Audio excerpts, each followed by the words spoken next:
ఏ మాటకా మాట అత్తమ్మా. మీ జుట్టు చక్కగా ఇంత పొడవుగా ఒత్తుగా ఉంటుంది. ఏం రాస్తారు అత్తమ్మా మీరు? అది పెద్ద సీక్రెట్ అమ్మాయి. ఎందుకంటే మావయ్య నేను వేరే ఊరు వెళ్ళాం కదా కాకినాడ. అక్కడ సాధువు గారు కలిశారు. ఓకే. కలిసి జుట్టు మంచి నల్ల పొడుగు ఎదగడానికి ఒక ఆయిల్ మూలికతో పడికి ఇచ్చారు. ఓకే. ఇస్తే అది రాసుకుంటున్నాను, నైట్ టైం రాసుకోమన్నారు. అందుకే నా నల్లగా ఉంటుంది నా జుట్టు. ఆ సీక్రెట్ ఏంటో నాకు కూడా ఇవ్వండి అత్తమ్మా ప్లీజ్. నా జుట్టు చూసారా ఎలా ఉందో? అది చెప్పకూడదు అన్నారు ఎవరికి. అవునా? అవును, చెప్తే అబ్బాయిలకి పోద్దంట. అబ్బో సరేలే, నేను కూడా మంచి ఆయిల్ వెతుక్కుంటానులే. కానీ సరే అయితే ఉంటాను, నిద్ర వస్తుంది, పడుకుంటా అత్తమ్మా. అమ్మ ఈ పెళ్ళి వెళ్ళిపోయినట్టు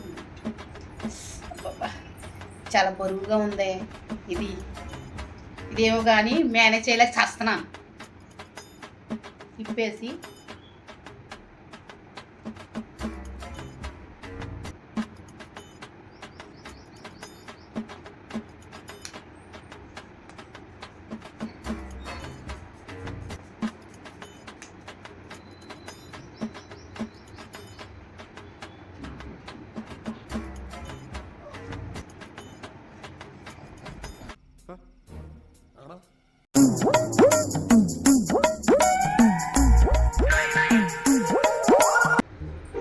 అమ్మా దొంగ మొహంది, ఇన్నాళ్ళలోని సొంత జుట్టు అని ఎంత బిల్డప్ ఇచ్చేసింది. ఇదా ఇవి చేసేది? చెప్తాను. రేపు పొద్దున్న లేస్తుంది కదా, అప్పుడు చెప్తాను ఇవి సంగతి.